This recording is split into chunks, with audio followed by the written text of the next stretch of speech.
My daughter's husband thought I was just an old fool who didn't understand anything. He used to sneak into my room when he thought I was asleep, rummaging through my things, looking for something valuable. But that night, when he opened my drawer to get the keys to the safe, his face first turned white as chalk and then yellow, like egg yolk. What he saw there changed his life forever. And me, I just smiled in the darkness.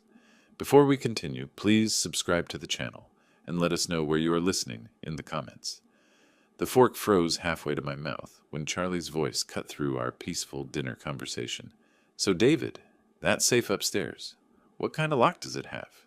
Lauren nearly choked on her water. Charlie, what kind of question is that? But Charlie's eyes stayed fixed on mine, waiting. There was something predatory in his expression that made my chest tighten. I set down my fork carefully, buying time. Just curious about home security, he continued, that practiced smile spreading across his face. You know, with all the break-ins in the area lately. What break-ins? I asked. I'd lived in this neighborhood for 15 years. The most excitement we'd had was Mrs. Henderson's cat getting stuck in a tree last month. Charlie waved his hand dismissively. Oh, you probably don't hear about them. Police keep it quiet to avoid panic. He leaned forward, elbows on my dining table. But a man your age, living alone in a house this size, you must have some serious security measures. Lauren shifted uncomfortably. Dad's always been careful about locking up.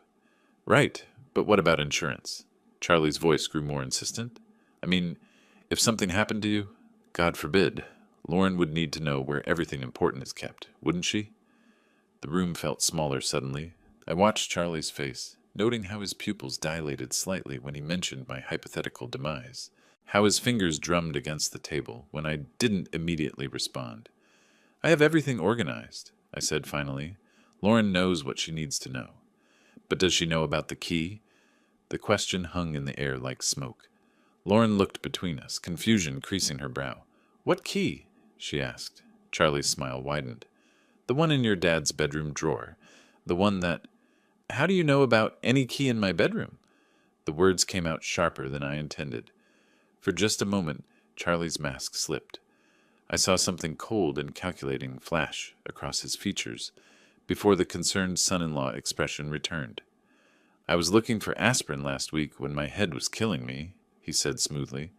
Lauren told me to check your bathroom cabinet, but I accidentally opened the wrong drawer first. Sorry, didn't mean to invade your privacy. Lauren nodded quickly. I remember that headache. You were really suffering. But I remembered that day too. Charlie had been upstairs for nearly 30 minutes, claiming stomach troubles after dinner, long enough to do more than search randomly for aspirin. The aspirin's in the medicine cabinet, I said quietly. Always has been. Charlie's jaw tightened almost imperceptibly. Must have been really out of it from the pain. The conversation limped along after that, but Charlie kept circling back. Questions about my bank, about who else had keys to the house, about my daily routines. Each query felt like fingers probing a wound, testing for weakness. When dinner finally ended, Lauren jumped up to clear the dishes. I'll handle cleanup tonight, Dad. You cooked? I don't mind, I said, already stacking plates. It was my routine, my way of processing the day's events. Tonight, I especially needed the familiar rhythm of washing and drying. Come on, honey, Charlie said to Lauren, his hand already on her shoulder. Let your dad handle his kitchen. We should get some rest. They disappeared upstairs, and I heard their bedroom door close. But as I scrubbed the dinner plates, I kept replaying Charlie's questions. The way he'd known about a key he shouldn't have known existed. The casual mention of my death and Lauren's inheritance. My hands moved automatically. Wash, rinse, dry, while my mind cataloged every red flag I'd ignored over the past 3 weeks. Charlie's unemployment story that never quite added up, his constant interest in my financial situation, the way he studied my house like he was memorizing blueprints. I finished the last glass and hung the dish towel on its hook. The kitchen gleamed under the overhead lights, restored to perfect order. But something fundamental had shifted tonight. The house felt different now, not safer, but exposed. Upstairs, I could hear muffled voices through the walls, then silence. Time to see what other surprises waited for me in my own home. The first thing I noticed climbing the stairs was my bedroom door. It stood slightly ajar, maybe 2 inches of darkness visible through the gap. I stopped on the top step, my hand gripping the banister. That door had been closed when I went down for dinner. I always closed it, a habit from 40 years of living alone, broken only recently by my daughter's presence in the house. But Lauren and Charlie were staying in the guest room down the hall. There was no reason for anyone to be in my bedroom. I stood there for 30 seconds, listening. No sound came from the guest room, no movement anywhere upstairs, just the familiar settling noises of an old house, and my own heartbeat drumming in my ears. I pushed the door open slowly, waiting for it to creak. It didn't. The hinges were well oiled, silent, but stepping into my private space felt like walking into a crime scene.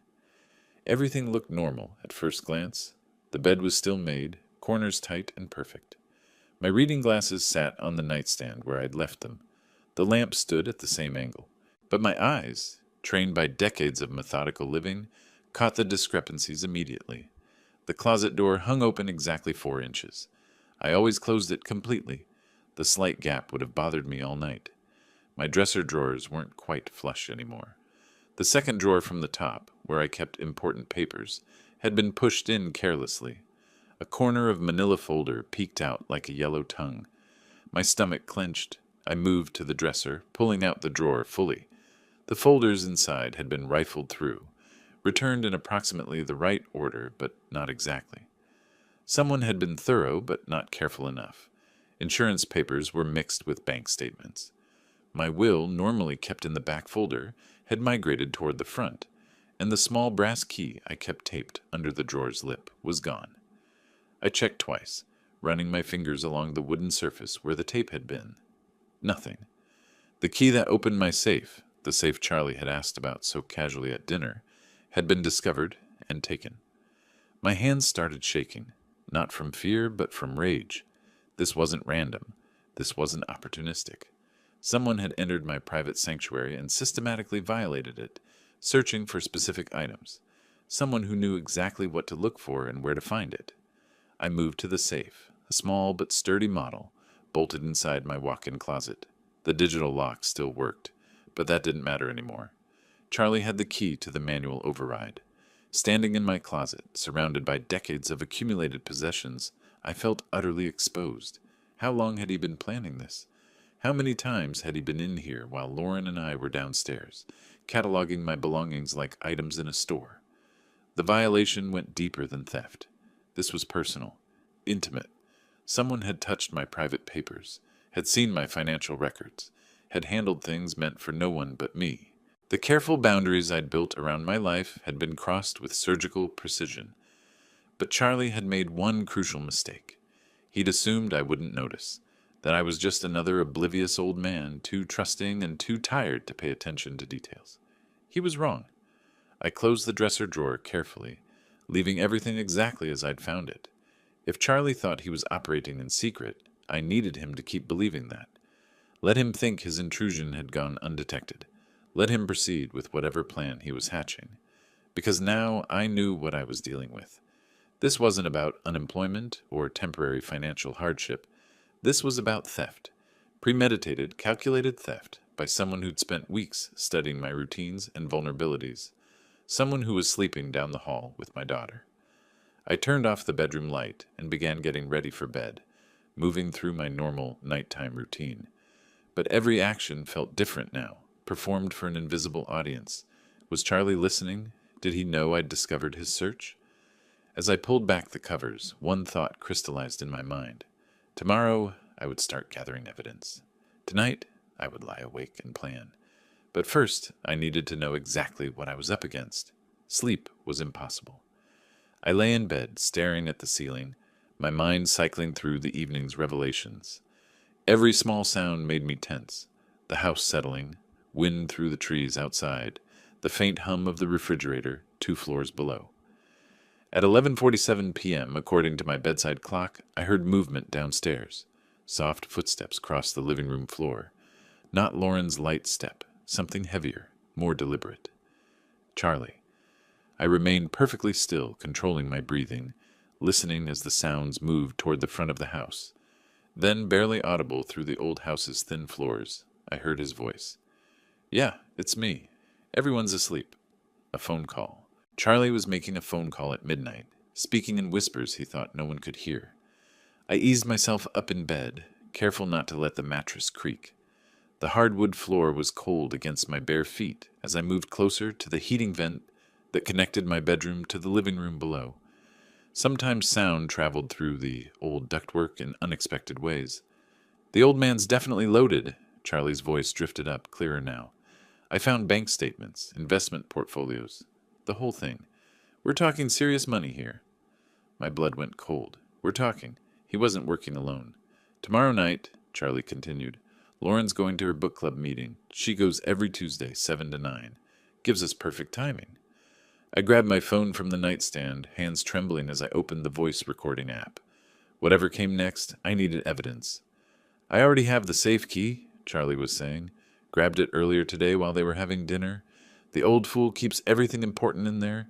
Cash, jewelry, probably more bank information. The bastard. I pressed record just as his voice became more animated, more confident. Look, I know you're worried about the timeline, but my gambling debts aren't going away. Those guys aren't exactly patient, if you know what I mean. This has to happen now. Gambling debts. That explained everything. The desperation, the calculated approach, the willingness to betray my daughter's trust. Charlie wasn't just an opportunistic thief.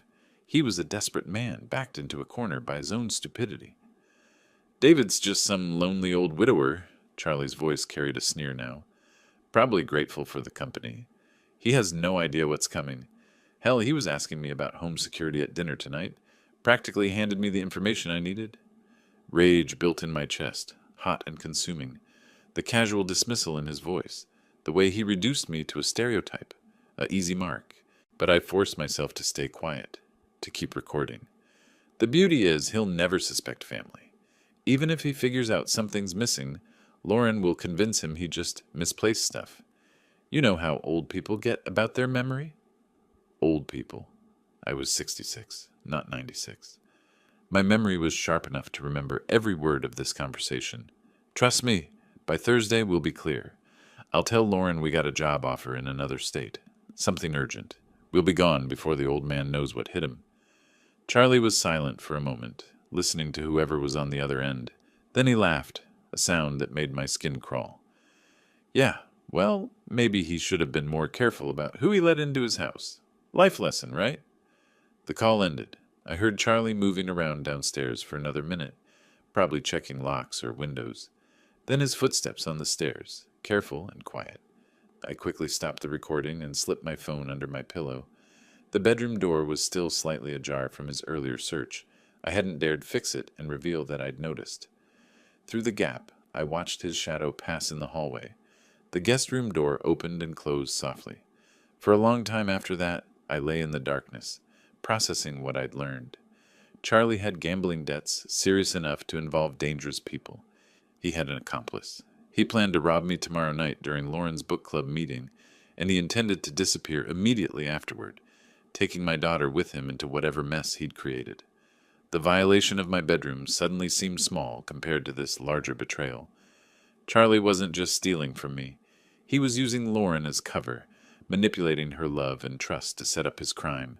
But he'd made a critical error. He'd assumed I was helpless, clueless, just another easy target. He had no idea that I'd spent 30 years as an insurance investigator before retirement, or that I'd dealt with plenty of desperate people trying to outsmart the system. Charlie wanted to play games with an old man? Fine. Let's see how smart he really was. Lying there in the dark, with Charlie's recorded confession on my phone, I found myself thinking back to how this all started. 3 weeks ago, when Lauren's desperate call had shattered my quiet Tuesday morning.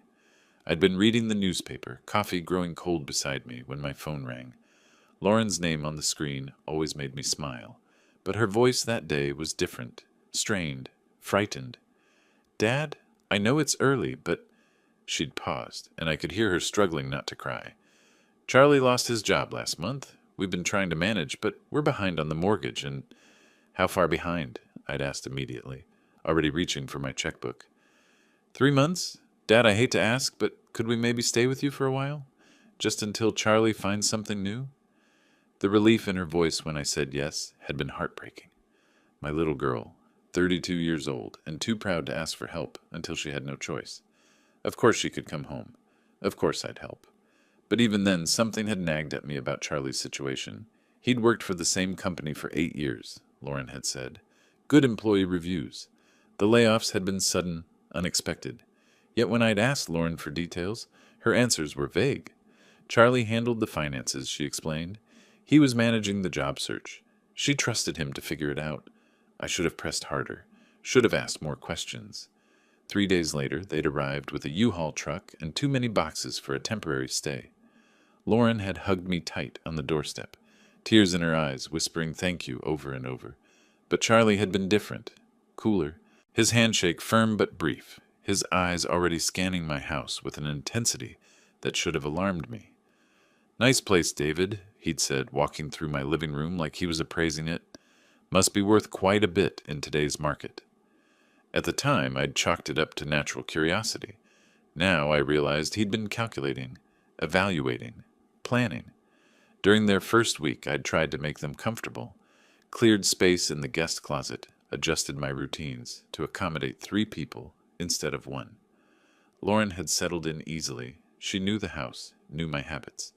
But Charlie had asked endless questions about my neighborhood watch schedule, about which neighbors were home during the day, about my banking habits, my shopping routines, whether I kept cash in the house. All perfectly innocent questions from someone trying to adjust to a new living situation. Except they weren't innocent at all. I remembered the morning he'd offered to drive me to the bank. Save you a trip? He'd said. I need to update my address with unemployment anyway. But at the bank he'd lingered near the teller window, watching as I made my deposit. Asked casual questions about my account types, my safety deposit box. Red flags I'd ignored because I wanted to trust my daughter's husband. Because Lauren loved him, and I loved Lauren.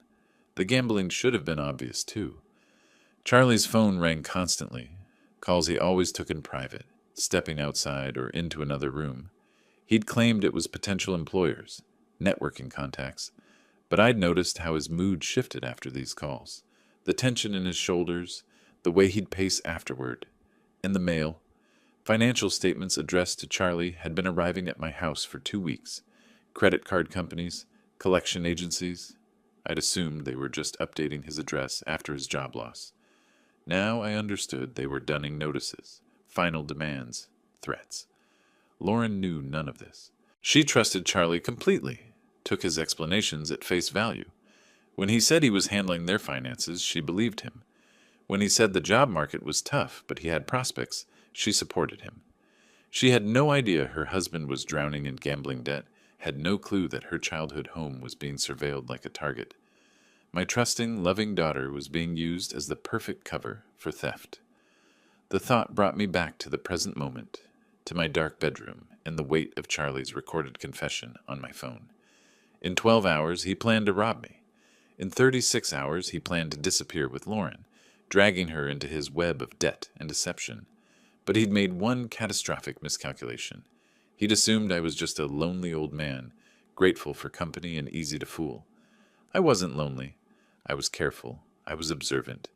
And I had 30 years of experience dealing with people who thought they were smarter than everyone else. Charlie wanted to steal from me tomorrow night? Fine. Let him try. But he was about to learn that some old men bite back. I woke at 6:30, same as always. The recording on my phone felt like evidence of a nightmare, but the timestamp proved otherwise. 12:47 a.m., Charlie's voice clear as daylight, planning to rob me tonight. Downstairs, I started the coffee maker and began my usual breakfast routine. Eggs, toast, orange juice. Everything precisely as it had been for the past 3 weeks. When Lauren appeared in her robe, yawning and grateful, I smiled warmly. Morning, sweetheart. Sleep well? Like a baby. Thank you again for letting us stay here, Dad. Charlie appeared 20 minutes later, hair still damp from the shower. He looked rested, confident, a man with a plan. Beautiful morning, he said, settling into his chair. What's everyone got planned for today? I set his coffee down carefully. Oh, the usual. Might run some errands later. Charlie's eyes sharpened slightly. What kind of errands? Just odds and ends. Hardware store, maybe the bank. I watched his reaction. A tiny muscle twitched near his left eye. Nothing exciting. The bank? Charlie leaned forward. Everything okay financially? Lauren laughed. Dad's always been paranoid about checking his accounts in person.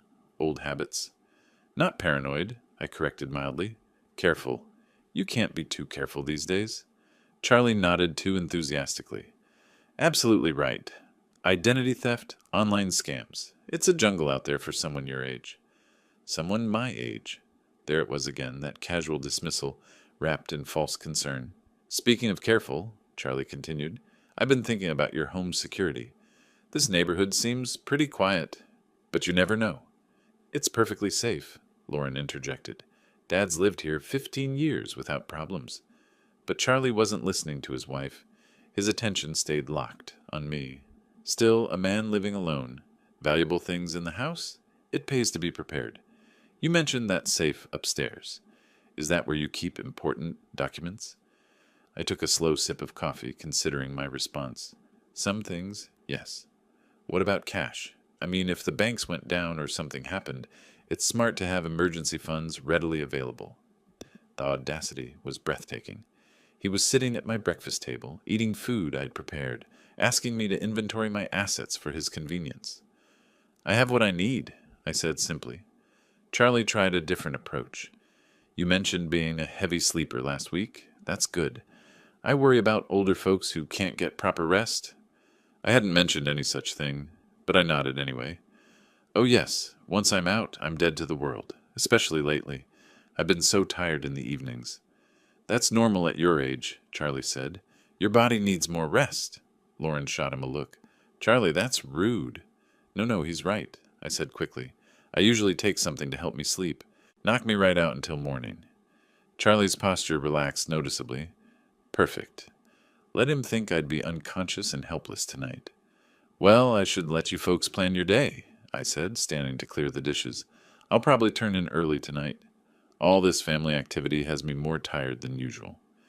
That sounds perfect, Dad, Lauren said. You deserve rest. Charlie helped carry plates to the kitchen, and I caught him glancing toward the stairs, toward my bedroom, calculating, planning. You know, he said casually, I might stay up late tonight, watch some TV in the living room. I'm a bit of a night owl. Of course he was. I smiled and nodded. Make yourself comfortable. The remote's on the coffee table. After breakfast, Charlie announced he needed to make some calls about job prospects. Lauren decided to organize their belongings in the guest room. I had my window. I think I'll run those errands now, I told them. You two enjoy some quiet time together. As I backed out of the driveway, I saw Charlie watching from the upstairs window. Not the guest room window, my bedroom window. My hands tightened on the steering wheel. Tonight couldn't come soon enough. The hardware store was my first stop. I needed supplies, but more importantly, I needed to think through every detail of what was coming. Charlie had made his intentions crystal clear at breakfast. Tonight, while I supposedly slept deeply with the help of medication, he planned to enter my bedroom, locate the key he'd spotted weeks ago, and open my safe. Simple. Clean. The perfect crime against a trusting old man. Except the key wasn't there anymore. I'd moved it at 5 this morning after lying awake since Charlie's phone call. The small brass key now sat safely in my kitchen junk drawer, buried beneath rubber bands and twist ties. Charlie could search my bedroom dresser until his fingers bled. He'd find nothing. But that wasn't enough. I wanted him caught red-handed, humiliated, exposed for exactly what he was. I wanted evidence so clear that even Lauren couldn't deny her husband's true nature. In the hardware store's party supply aisle, I found what I needed. A small confetti cannon, the kind used for gender reveal parties. Spring-loaded, designed to create maximum mess with minimum effort. Perfect. I also picked up a bag of ultrafine glitter, the kind that sticks to everything and never quite comes off. Silver and gold, because if Charlie wanted to be a thief, he should look the part. Back home, I found the house empty. A note from Lauren on the kitchen counter. Gone grocery shopping with Charlie. Back by 2 p.m. Love you. Perfect timing. I had 3 hours. In my basement workshop, I carefully dismantled the confetti cannon. The mechanism was beautifully simple, a spring-loaded plunger that would trigger when sufficient pressure was applied. I replaced the harmless paper confetti with my glitter mixture, adding just enough to coat someone thoroughly without causing injury. The tricky part was calibration. I needed the device to trigger when Charlie opened my dresser drawer and reached inside, but not from casual contact. After several tests with a wooden spoon, I found the right sensitivity. Installation required precision. I placed the modified cannon inside my dresser drawer, positioning it so the trigger would activate when someone reached toward the back, exactly where the key had been hidden. To anyone glancing inside, it would look like normal drawer contents. A few old photos, some buttons, miscellaneous items. But reach in with purpose, search with intent, and surprise. I tested the setup 3 times, using a ruler to simulate Charlie's searching motion.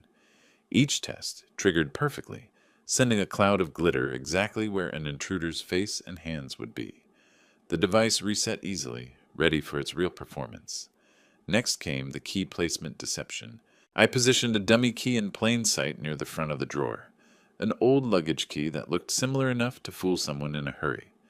Charlie would spot it immediately, reach for it confidently, and trigger my surprise.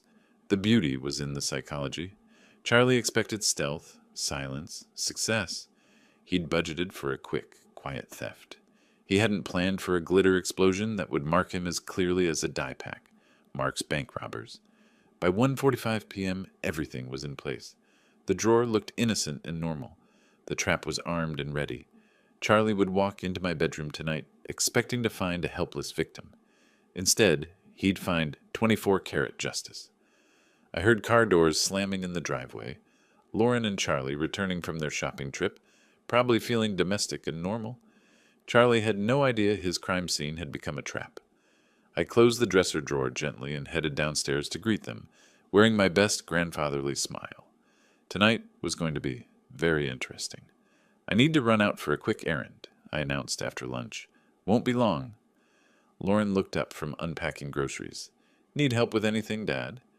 Just picking up something at the electronics store. You two relax. You've done enough shopping for one day. Charlie barely glanced up from his phone, but I caught the flicker of interest in his eyes. The old man running errands alone, leaving the house unguarded, probably confirming his mental map of my routine. The Best Buy clerk was a helpful young man named Marcus, who didn't blink when I explained I wanted a security camera for my bedroom. "A lot of break-ins in your area?" he asked. "Something like that. I need something small, with good night vision, and it needs to be wireless." Marcus showed me several options. I settled on a compact model that connected to my smartphone, with motion detection and 8 hours of battery life. The camera was smaller than a deck of cards and came with magnetic mounting options. "You'll want to test the placement," Marcus advised. "The app lets you see exactly what the camera sees in real time." Perfect. I paid cash and drove home, the camera sitting in its box beside me like a secret weapon. Back home, I found Charlie and Lauren watching television in the living room. They looked comfortable, domestic, like a normal couple staying with Lauren's father, not thieves preparing for a heist. "Just going to rest for a few minutes," I told them, heading upstairs. "All this running around has me beat." In my bedroom, I closed the door and got to work. The camera needed to capture Charlie's approach to the dresser, his reaction to opening the drawer, and the glitter explosion that would follow. But it also needed to remain completely hidden. I tested several positions using the smartphone app. On top of my bookshelf, the angle was wrong. Behind my lamp, too obvious. Finally, I found the perfect spot, nestled between books on my nightstand, angled to capture both the dresser and the center of the room. The magnetic mount held perfectly, and the camera's black casing blended with the book spines. Unless someone was specifically looking for surveillance equipment, it was invisible. I spent 20 minutes adjusting the angle through the app, ensuring optimal coverage. The motion detection was sensitive enough to activate when someone entered the room, but not so sensitive that normal settling or outside noise would trigger false recordings. Battery life was crucial. The camera needed to last from now until Charlie made his move, potentially 8 to 10 hours. I switched it to motion-activated mode to conserve power, then tested the night vision capability by turning off the lights. The infrared image was crystal clear. Charlie's face would be perfectly visible when he triggered my trap. I also tested the recording function, making sure the audio was clear enough to capture any words Charlie might speak during his crime. If he said anything incriminating, and desperate people often talk to themselves, I'd have that evidence too. The setup was elegant in its simplicity. Charlie would enter my room expecting darkness and silence. Instead, he'd be filmed from the moment he crossed the threshold.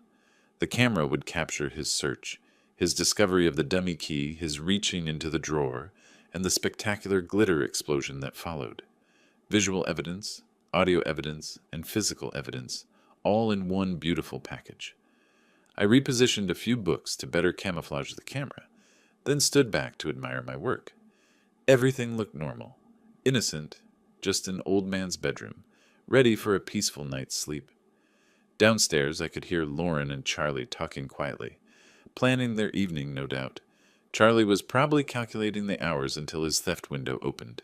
He had no idea the window had become a trapdoor. I checked my phone one final time.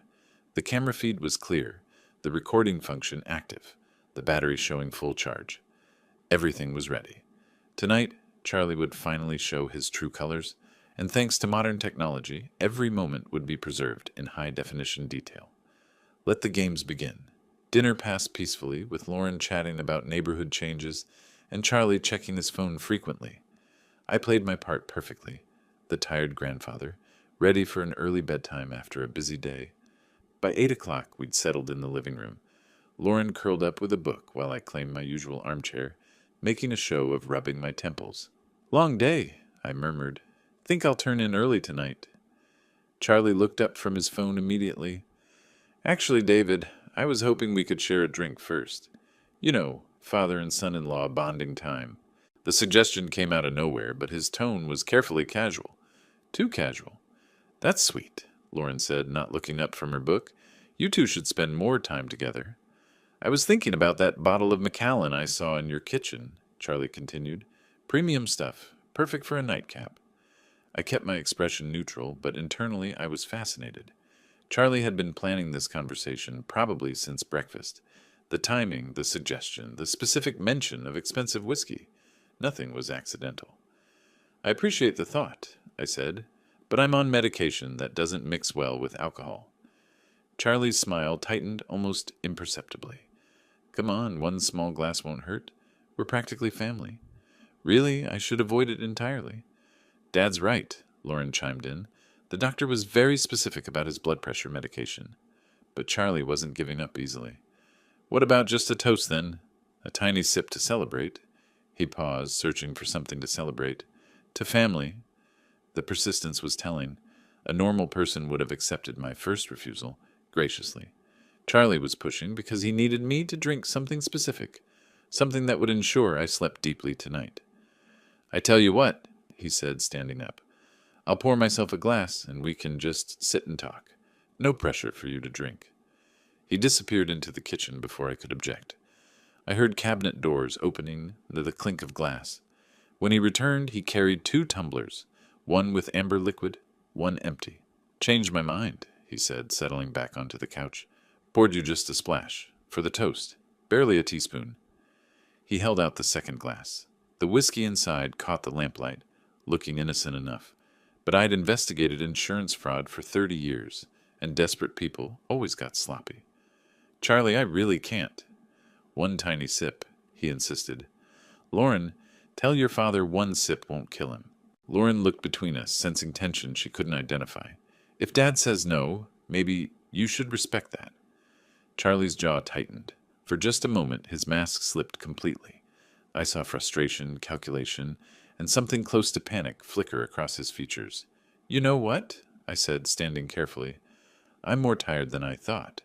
I think I'll take one of those sleeping pills and call it a night." Charlie's posture changed immediately. "Sleeping pills? Doctor prescribed them last month. Powerful stuff. Knocks me out completely. I'll be dead to the world until morning." Relief flooded Charlie's face. "That sounds perfect. You need your rest." "Sweet dreams, Dad," Lauren said, kissing my cheek. "See you in the morning." I made a production of climbing the stairs slowly, pausing to grip the railing like an old man struggling with fatigue. At the top, I turned back. Don't stay up too late, you two. Charlie, help yourself to anything in the kitchen. Thanks, David. Sleep well. In my bedroom, I went through the motions of preparing for sleep, changing clothes, brushing teeth, turning down the bed. But I also double-checked my camera positioning and confirmed the glitter trap was ready. I turned off my bedroom light and settled onto the bed fully clothed, positioning myself where I could see the hallway through my slightly open door. Downstairs, I could hear the television playing softly, Charlie and Lauren talking in hushed voices. Then Lauren's footsteps on the stairs, the guest room door closing. Charlie stayed downstairs, waiting, probably watching the clock, calculating how long it would take for my sleeping pill to take full effect. I checked my phone. 9:47 p.m. The camera showed my empty bedroom in perfect night vision detail. The trap was set. The stage was prepared. All I had to do now was wait for my son-in-law to reveal his true nature. At 2:43 a.m., I heard the first creak on the stairs. I'd been lying motionless for hours, positioned so I could see the hallway through my barely opened door. My phone showed the camera feed in real time. My empty bedroom waiting in perfect night vision clarity. Charlie moved like a professional burglar, avoiding the spots on the stairs that groaned under weight. He'd learned my house's quirks during his 3-week residency, mapping every sound that might betray his presence. The hallway floorboard outside my room whispered under his weight. Then silence. He was listening, making sure his sleeping pill story had worked its magic. I controlled my breathing, keeping it deep and regular. The performance of my life, with my daughter's future hanging in the balance. My door handle turned with glacial slowness. Charlie's silhouette appeared in the doorway, backlit by the faint hallway nightlight. He stood frozen for 30 seconds, watching my supposedly unconscious form. Satisfied I was deeply sedated, he slipped inside. Charlie moved with predatory confidence now, believing himself invisible and untouchable. His dark clothing made him nearly invisible, but I could track his movement by sound and the shifting shadows. He approached my dresser with the certainty of a man who'd planned every step.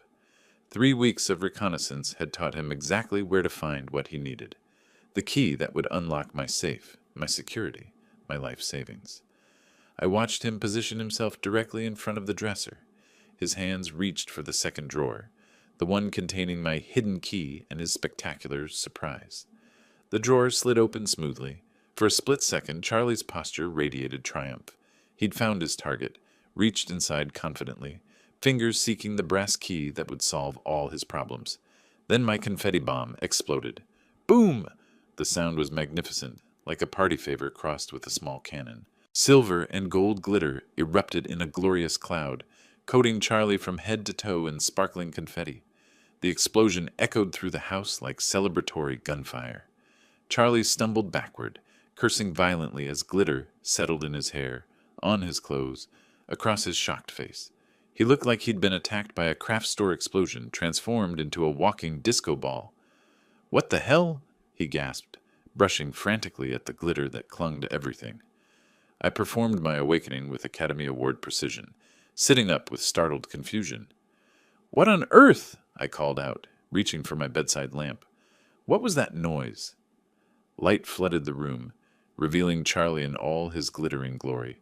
He stood frozen beside my dresser, covered head to toe in festive confetti, holding the dummy key I'd placed as bait. "Charlie?" I blinked with theatrical bewilderment. "What are you doing in my bedroom?" He opened his mouth, closed it, opened it again. Glitter fell from his hair like holiday snow. I heard a noise," he stammered. "Thought someone might be breaking in." "Breaking in?" I glanced around my room with apparent confusion. "And you ended up sparkling?" Charlie looked down at himself, finally grasping the full extent of his transformation. He resembled a rejected Christmas ornament, silver and gold glitter clinging to every surface of his body. There was some kind of trap, he said weakly. "Trap?" I tilted my head innocently. "In my bedroom?" From down the hall came the sound of feet hitting the floor. Lauren, awakened by the explosion, was coming to investigate. Charlie's eyes widened with panic. "How do you explain being covered in craft supplies while robbing your father-in-law at 3 a.m.? "David, what's happening?" Lauren's voice carried worry and growing alertness. Charlie opened his mouth desperately, but no believable explanation emerged. He was caught, literally red-handed, or rather glitter-handed, in the act of betraying our family. I allowed myself the smallest smile as footsteps approached down the hallway. Justice, it turned out, was beautifully sparkly. "Dad? Are you okay?" Lauren appeared in the doorway, tying her robe belt with quick, worried movements. Then she stopped dead, taking in the scene before her. Me sitting up in bed, apparently confused and concerned. Charlie standing beside my open dresser drawer, covered from head to toe in glittering confetti, like he'd been dipped in a craft store. "What in the world?" Lauren's voice caught. "Charlie? Why do you look like a Christmas decoration?" Charlie's mouth opened and closed soundlessly. Glitter drifted from his hair with each movement, settling on my bedroom carpet like festive snow. "There was a noise," he said finally, his voice strained. "I came to check on your father." "At 3 in the morning?" Lauren's tone sharpened. "And you ended up covered in... what is that, glitter?" "Some kind of security device," Charlie said quickly, brushing frantically at his sparkling clothes. "It went off when I opened the drawer." Lauren's eyes moved from Charlie to the open dresser drawer, then to me. "Dad, do you have security devices in your furniture?" I maintained my expression of elderly confusion. "Not that I know of, sweetheart. I was sound asleep until that explosion woke me up." "Then why were you in his dresser drawer, Charlie?" Lauren's voice carried a new edge I'd never heard before. Protective. Suspicious. Charlie's story began crumbling in real time. "I was looking for something to help you sleep. You were tossing and turning, and I thought David might have some extra sleep aids." "Sleep aids?" Lauren's eyebrows lifted. "In his bedroom dresser?" "I thought... maybe..." Charlie gestured weakly at the drawer, sending more glitter cascading to the floor. "Charlie," I said gently, "my medications are in the bathroom cabinet. They always have been." The silence that followed felt heavy with implications. Lauren looked between us, her expression shifting from confusion to something harder. "So let me understand this," she said slowly. "You left our bed at 3 in the morning, came into my father's bedroom while he was sleeping, and opened his private dresser drawer, looking for medicine you knew wasn't there?" "It's not like that." "Then what is it like?" Lauren's voice rose slightly. "Because from where I'm standing, it looks like my husband was going through my father's personal belongings in the middle of the night." Charlie's desperation grew more visible. "Lauren, you have to understand. I was just trying to help." "Help with what, exactly?" I interjected mildly. "What were you hoping to find in that drawer?" Charlie's eyes darted between us. The question hung in the air like an accusation. He swallowed hard. "I was confused, disoriented. I thought I heard someone breaking in." "Breaking in?" Lauren repeated flatly. "So you decided to search my father's bedroom furniture?" "I wasn't searching." "Then what do you call opening his dresser drawer?"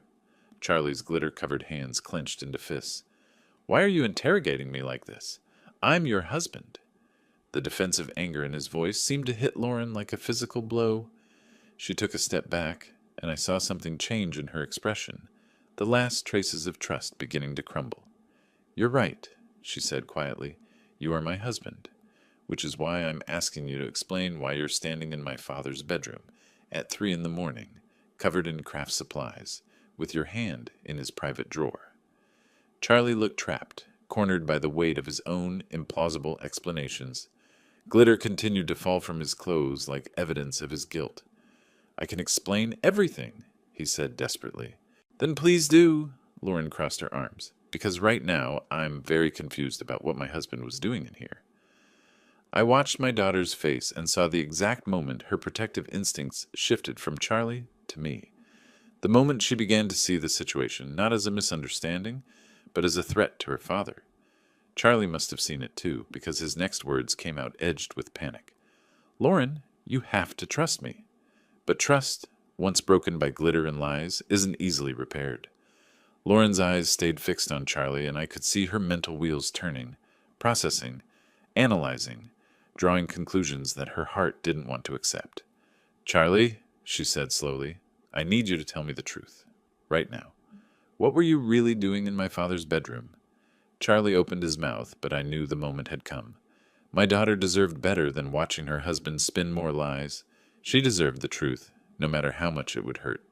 "Lauren," I said gently, reaching for my phone on the nightstand, "there's something you need to hear." Charlie's face went white beneath the glitter. "David, don't—" "Don't what?"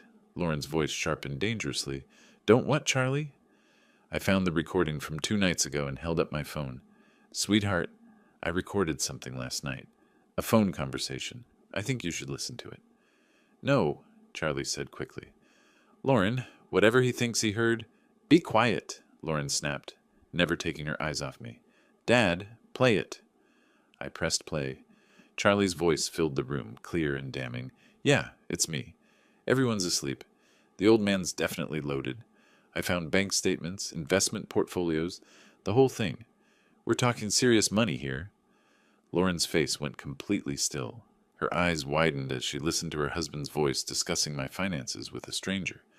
"Tomorrow night, Lauren's going to her book club meeting. She goes every Tuesday, 7 to 9. Gives us perfect timing." "Stop it," Charlie said desperately. "Lauren, I can explain." "Shut up." Lauren's voice was deadly quiet. "Just shut up and let me listen." Charlie's voice continued from the phone. "I already have the safe key. Grabbed it earlier today while they were having dinner. The old fool keeps everything important in there. Cash, jewelry, probably more bank information." Lauren's hand flew to her mouth. She stared at Charlie like she was seeing a stranger.